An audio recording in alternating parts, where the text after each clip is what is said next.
Hello everyone, welcome to Shock Mouth's News, where we take the news that was too long and you didn't read and give it to you straight. But before we get into our main story, a quick update on the Elmo situation. For those who missed it, the official Elmo account was hacked this week and tweeted some things that not only would make an Austrian-born painter blush, but would get this channel deleted if I dared to read them. But here's what Elmo had to say about the hack. On Sunday, Elmo's X account was briefly hacked by an outside...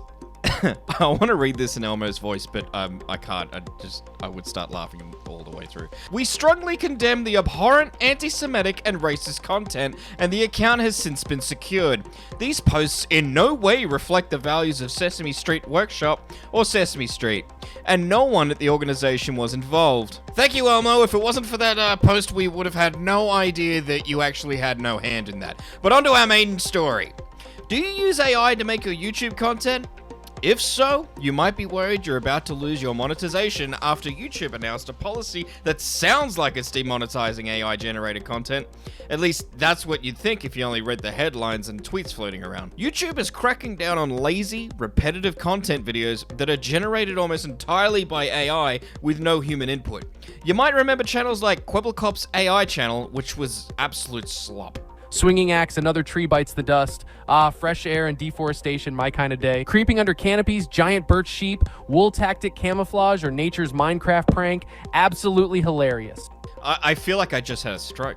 This policy targets stuff like that. Videos made with zero effort, spammed endlessly across the platform. It does not affect creators who use AI as a tool, or use it sparingly.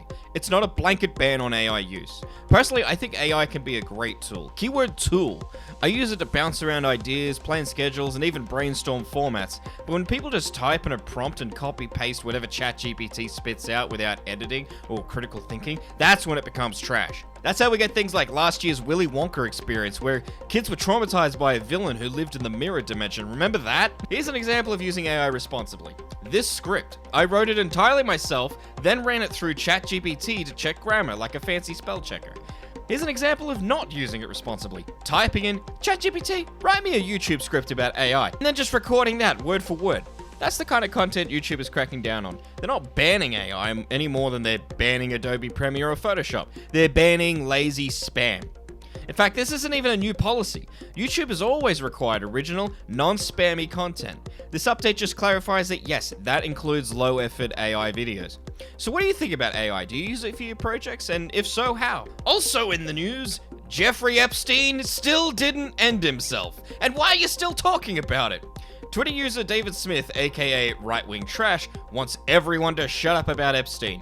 He tweeted, "Listen up, retards. The boss asked everyone to cut the shit with Epstein, so cut the shit.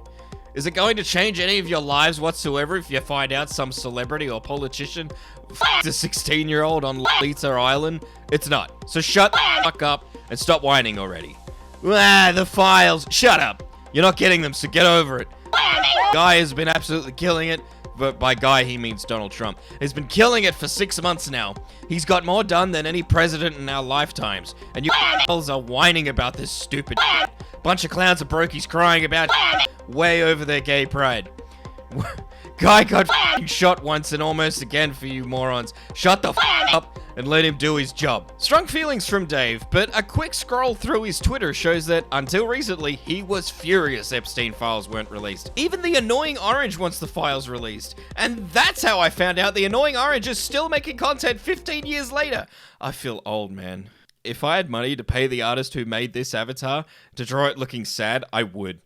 Because the smile on my face right now doesn't show how it makes me feel that Jeffrey Epstein is the reason I found out that the Annoying Orange is still making content. Also in the news, Pirate Software forgot his father's birthday.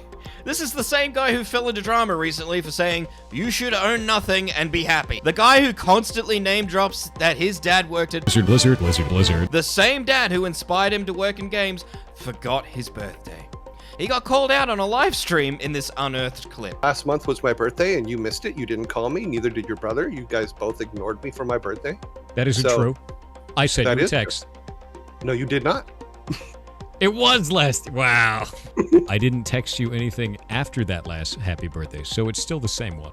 Your logic sucks. Could you imagine your parents embarrassing you on a live stream? Couldn't be me, guys. Mitchell, what is that on your bag.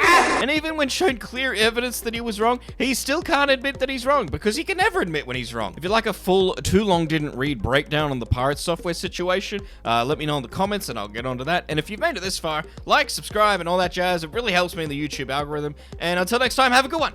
It won't be 12 months from now, I promise.